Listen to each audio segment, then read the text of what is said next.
City Gold, Gold and Diamonds, Kerala and Karnataka.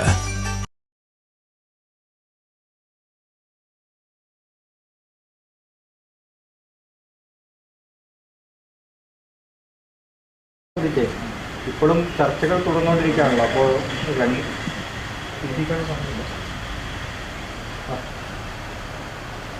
അതിലൊരു തീരുമാനമായിട്ടില്ല. എവിടെയാണ് ചർച്ചകൾ നടക്കുന്നത്? തുടർന്നുകൊണ്ടിരിക്കുന്നു എന്ന് പറഞ്ഞ് ഞാനൊന്നും കേട്ടില്ല. NCPയിലെ മന്ത്രിമാറ്റം സംബന്ധിച്ച് ഒരു സ്ഥലത്തും ഒരു ചർച്ചയും നടക്കുന്നതായിട്ട് എനിക്കറിവില്ല. മാധ്യമങ്ങളിൽ വരുന്ന റിപ്പോർട്ടുകൾക്കപ്പുറത്ത് ഒന്നും ഞങ്ങൾക്കറിഞ്ഞുകൂടാ. കാരണം ഞങ്ങളുടെ അഖിലേന്ത്യാ പ്രസിഡൻറ്റ്, പാർലമെൻ്ററി ബോർഡ് ചെയർമാൻ, അഖിലേന്ത്യാ പ്രസിഡൻറ്റ് ശ്രീ ശരത് പവാർ ഇതുമായി ബന്ധപ്പെട്ട ആളുകളെ ബോംബെയിൽ വിളിച്ച് കാര്യങ്ങളൊക്കെ സംസാരിച്ച് അദ്ദേഹം ഞങ്ങൾക്കൊരു ഡയറക്ഷൻ തന്നിട്ടുണ്ട്. ആ ഡയറക്ഷൻ്റെ അടിസ്ഥാനത്തിൽ നാളെ 3:30 മണിക്ക് ഞങ്ങൾ തിരുവനന്തപുരത്ത് മുഖ്യമന്ത്രിയെ കാണുന്നുണ്ട്. ഞാനും ശ്രീ A.K. ശശീന്ദ്രനും ശ്രീ തോമസ് കെ തോമസും. അത് ഒരു ചർച്ചയ്ക്കോ വിവാദത്തിനോ ഉള്ളൊരു വിഷയമേ അല്ല. ഞങ്ങളുടെ പാർട്ടിയുടെ ഒരു ആഭ്യന്തര പ്രശ്നമാണ്. ഞങ്ങളത് സംബന്ധിച്ച് ഒരു ചർച്ചയും ഒരു വിവാദവും ഇതുവരെ ഉണ്ടായിട്ടില്ല. നിർഭാഗ്യവശാൽ NCPയിൽ പിളർപ്പ്, ഭിന്നിപ്പ് എന്ന് വെച്ച് പൊടിപ്പും തൊങ്ങലും ഒക്കെ വെച്ച് ഒരുപാട് വാർത്തകൾ വരുന്നുണ്ട്. അറിഞ്ഞോ അറിയാതെയോ ഞങ്ങളാരും അതിന് ഉത്തരവാദികളല്ല. ആര്? അത് മുഖ്യമന്ത്രിയോട് ഞങ്ങൾ പോയി പറയുന്ന കാര്യത്തിൻ്റെ മറുപടിയാണ്. അത് ഒരുപാട് അകലെയുള്ളൊരു കാര്യമാണ് താങ്കൾ പറയുന്നത്. അങ്ങനെ ഒരു അവസാന വാക്ക് താങ്കൾക്ക് ഞങ്ങളോട് പറയാവുന്നുണ്ട്. ഞങ്ങൾക്കും വളരെ ഫ്രീ ആയിരുന്നു. അല്ല, ഈ പാർട്ടിയിലെ ആഭ്യന്തര കാര്യം മുന്നണിയിൽ ചർച്ച ചെയ്യുമോ? പാർട്ടിയുടെ ആഭ്യന്തര കാര്യങ്ങൾ മുന്നണിയിൽ ചർച്ച ചെയ്യേണ്ടതില്ല. സാധാരണഗതിയിൽ പാർട്ടിയുടെ ആഭ്യന്തര കാര്യങ്ങൾ പാർട്ടിക്കകത്ത് ചർച്ച ചെയ്യേണ്ട കാര്യങ്ങളാണ്. മുന്നണിയിൽ ചർച്ച ചെയ്യേണ്ട ആഭ്യന്തര കാര്യങ്ങളൊന്നും ഇപ്പോൾ വന്നിട്ടില്ല. അല്ല, ഈ മന്ത്രിമാറ്റം സംബന്ധിച്ചുള്ള കാര്യങ്ങളൊക്കെ അത് മുഖ്യമന്ത്രിയല്ലേ തീരുമാനിക്കേണ്ടത്. മുഖ്യമന്ത്രിയാണ് മന്ത്രിമാരെ നിയമിക്കുന്നതും മന്ത്രിമാരെ മാറ്റുന്നതും തക്കതായ കാരണമുണ്ടെങ്കിൽ. മുന്നണിയിൽ അതിനൊരു ചർച്ച ഇതുവരെ വന്നിട്ടില്ല. ഇപ്പോൾ 2 മന്ത്രിമാർ മാറി, 2 മന്ത്രിമാർ പുതുതായി വന്നു. രാധാകൃഷ്ണൻ MP ആയപ്പോൾ ഒരു മന്ത്രി മാറി. അതൊന്നും മുന്നണിയിൽ ചർച്ച ചെയ്തിട്ടല്ല. ഗണേഷ് കുമാറിൻ്റെയോ അല്ലെങ്കിൽ കടന്നപ്പള്ളിയുടെയോ ഒന്നും സ്ഥാനാരോഹണമൊന്നും മുന്നണിയിൽ ചർച്ച ചെയ്തതല്ല. അതുകൊണ്ട് മുന്നണിയിലൊരു ചർച്ച ആവശ്യമുള്ളൊരു കാര്യമല്ല. മുഖ്യമന്ത്രിയുടെ മലപ്പുറം പരാമർശമായിട്ട് വലിയ വിവാദമായിരിക്കുന്നത് ഏറ്റവും അവസാനം അത് PR ഏജൻസി പഠിപ്പിച്ച പണിയാണെന്നാണ് പറയുന്നത്. PR ഏജൻസി എന്ന് പറഞ്ഞ് ഇന്നാണ് പുതുതായിട്ട് ആ വാർത്ത കേട്ടത്.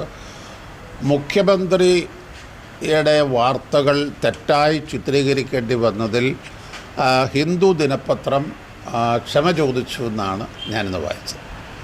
നിർഭാഗ്യവശാൽ അതാണ് ഇന്ന് പൊതുവേ ഞങ്ങൾ ഇടതുപക്ഷ മുന്നണി നേരിടുന്ന ഒരു പ്രശ്നം. പറയുന്നതൊന്ന്, വരുന്നത് മറ്റൊന്ന്. മുഖ്യമന്ത്രി ഞങ്ങളെ കാര്യത്തിൽ ഒരഭിപ്രായം ഇതുവരെ പറഞ്ഞിട്ടില്ല. ധാർമ്മികമായി പറഞ്ഞാൽ എത്ര ആളുകൾ ധാർമ്മികമായ അടിസ്ഥാനത്തിൽ നമ്മുടെ രാഷ്ട്രീയത്തിൽ തീരുമാനമെടുക്കുന്നുണ്ട് എന്നൊന്ന് ആലോചിക്കണം. ഇനി ആദ്യമായി ആരെങ്കിലും ഒരു ധാർമ്മിക തീരുമാനം എടുക്കാനാണെങ്കിൽ വേണമെങ്കിൽ അൻവർ അങ്ങനെ ഒരു തീരുമാനം എടുക്കാം. പല ആളുകളും ഇതേ സാഹചര്യങ്ങളിൽ വന്നിട്ട് ഇതിന് മുൻപ് രാജിവെച്ചിട്ടുണ്ടോ, രാജിവെക്കാതിരുന്നിട്ടുണ്ടോ, അതിനൊക്കെ ഒരുപാട് ഉദാഹരണങ്ങളുണ്ട്. പിന്നെ താങ്കൾ ചോദിക്കുന്നത് വളരെ കറക്റ്റാണ്. ഒരു ധാർമ്മികമായ അടിസ്ഥാനത്തിൽ ഒരു പാർട്ടിയുടെ ആളായി നിന്ന് മത്സരിച്ചു, ആ പാർട്ടിയിൽ നിന്ന് മാറുമ്പോൾ. പക്ഷേ അടിസ്ഥാനപരമായി ഇടതുപക്ഷ വീക്ഷണം ഉൾക്കൊള്ളുന്ന ഒരാളാണ് താനെന്ന് ഇപ്പോഴും അൻവർ പറയുന്നുണ്ട്. അദ്ദേഹം പാർട്ടി ഉണ്ടാക്കുന്നത് വരെ രാജിവെക്കാൻ മതിയായ ഒരു തെറ്റ് അദ്ദേഹം ചെയ്തു എന്ന് എനിക്കറിയില്ല. City Gold, Gold and Diamonds, Kerala and Karnataka. Venus Trading and Services, your trusted partner in Qatar. Looking for reliable services in Qatar? Welcome to Venus Trading and Services, your trusted partner near Al Said Bakery in Muntasa, Doha. Let us introduce our range of activities.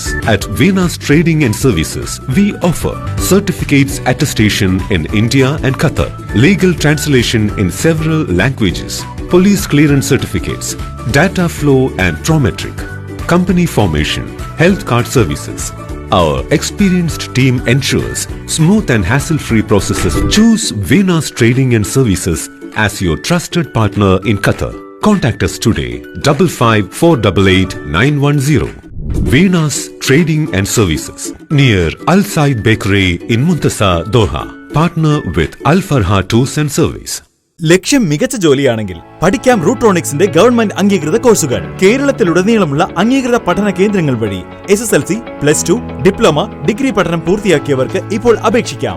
SC/ST വിദ്യാർത്ഥികൾക്ക് 100% സൗജന്യവും ഒപ്പം മറ്റ് വിഭാഗങ്ങൾക്ക് നിബന്ധനകളോടെ 20% വരെ fees ഇളവിലും പഠിക്കാൻ അവസരം. PSC നിയമനങ്ങൾക്ക് യോഗ്യമായ government അംഗീകൃത കോഴ്സുകൾ കൂടാതെ റൂട്രോണിക്സ് സർട്ടിഫൈഡ് കോഴ്സുകളും തിരഞ്ഞെടുക്കാം. കമ്പ്യൂട്ടർ പരിജ്ഞാനം നേടാം, ജോലി സാധ്യതകൾ കൂടുതൽ ഉറപ്പുള്ളതാക്കാം. കേരള സ്റ്റേറ്റ് റൂട്രോണിക്സിലൂടെ സുരക്ഷിതമായ ഭാവിക്ക് ഉറപ്പുള്ള അടിത്തറ.